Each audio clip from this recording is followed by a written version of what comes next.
Here we go, y'all. Just in time for March Madness, Austin has some pretty exciting news. There's an all-women's sports pub coming to town in March. Co-founder and general manager Deborah Hallam is joining us to tell us more about 1972 Pub. We're so excited. Deborah, good morning. Good morning. Thank you for having me. Of course. Why did you want to open this pub? And I want to hear a little bit about its significance because I especially think about kind of WNBA, really big push this last year with Caitlin Clark and all of that stuff. Yes. Women's sports are getting more recognition, which is so exciting. Absolutely. It definitely is in a movement right now. But the reason we're doing 1972 is because it does not exist in Austin today. It exists in other places in the country and having some great success. Austin has a lot of sports bars. You can go watch men's sports anywhere. But you don't get women's sports, or you get maybe a game with no sound, or what's happened to us is they will cut it off as soon as a man's game starts. Oh. So we're going to do something where you don't have to worry about all of that. It'll only be collegiate and professional women's sports on our televisions, and it'll be a community of women's sports fans. I think that's fantastic. And what we want is to continue to grow that community as well, because, I mean, some things that we don't even talk about, like how women absolutely crush it in soccer every single year for the U.S. teams. And yet, you know, we still talk about the gentlemen who are playing soccer kind of thing. Talk to me about why you want to put women's sports further ahead. Yeah, so we feel that women athletes work just as hard as men athletes. That's right. They train just as hard, and they deserve the attention and the pedestal, and also we need all fans. So in order for them to get that attention they deserve, to help with that pay gap that exists in women and men's sports, yes, we need all fans. So that's everyone, families, men, women, everyone are welcome in this place to support women. And yeah, I mean, we didn't start this movement, but we know that it's the right time.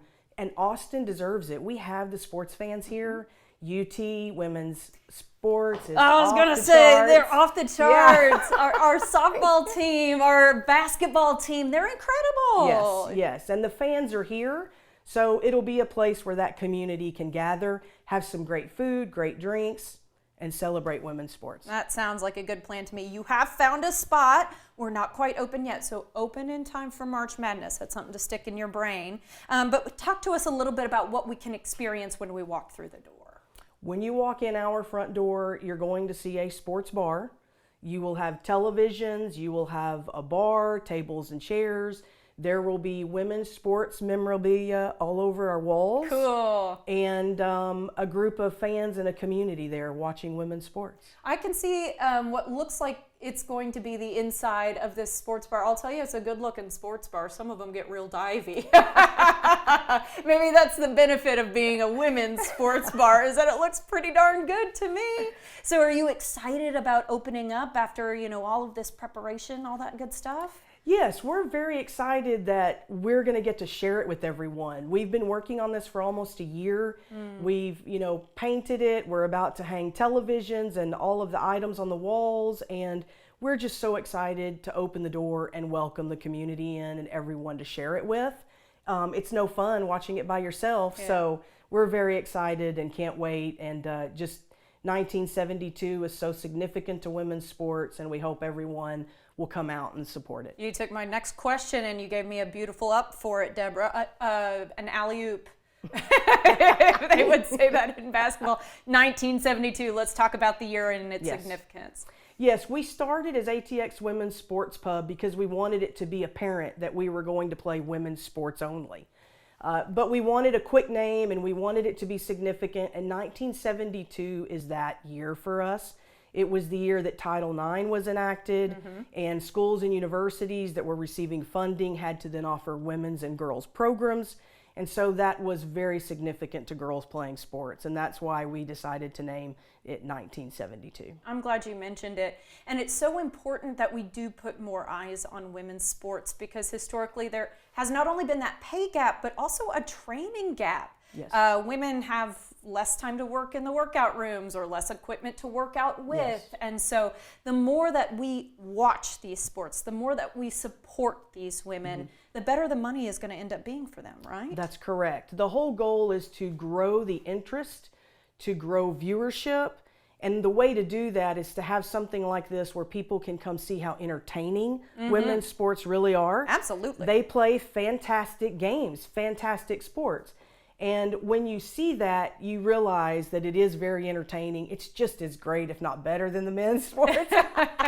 And so our goal is to help grow that interest, grow the viewership, grow the love of the games, because then, yes, that then translates into more recognition and better pay. Absolutely. Okay. I grew up in Springfield, Missouri, and this doesn't come up very often, but I really appreciated that it was our women's basketball team was so solid. The Lady Bears, they called them. But instead of it being Bears and Lady Bears, it was the Men Bears. They got separated. I'm glad that they had to say like men in front of it. And we had Hall of Famers coming out of there. Right. So that's what I grew up watching was women's basketball. Yes. And it was electric. So I'm really glad that we're, all sorts of different types, golf and all that good stuff. Absolutely. You're It'll bringing all to the be club. there. I love to hear it. Okay. You've got crowdfunding going on. So people actually watching today can help. Let's talk about that. Yes. With the renovations that we're doing, people are asking, how can we help you? We love what you're doing. How can we support? So we do have crowdfunding. There's 2 campaigns at either I Fund Women or Give Butter. And anything that is donated will go towards our work on the inside, the painting, the televisions, the sound system. The money will be put to great use for everyone to come and enjoy the space. Wonderful. And just before we let you go, sell me a dream on food and drink, including non-alcoholic options. Yeah, we're going to have a menu. We're going to have your typical burger and wings. However, we have a wonderful chef, Allison, who is working on sauces that are her own creation, and most of our menu items are her own recipes. A female chef too, y'all. Yes, that's right. You guys Women, really women. leaned in. Yeah, and of course a full bar with alcoholic and non-alcoholic drinks. It sounds like a ton of fun. I can't wait to visit. Thank you so much, Deborah. We appreciate it. Thank you for having us. All right, guys, make sure you follow 1972 Pub on Instagram and Facebook for updates on progress, including their grand opening date, their upcoming events, and more. You can also head to 1972pub.com to find out more.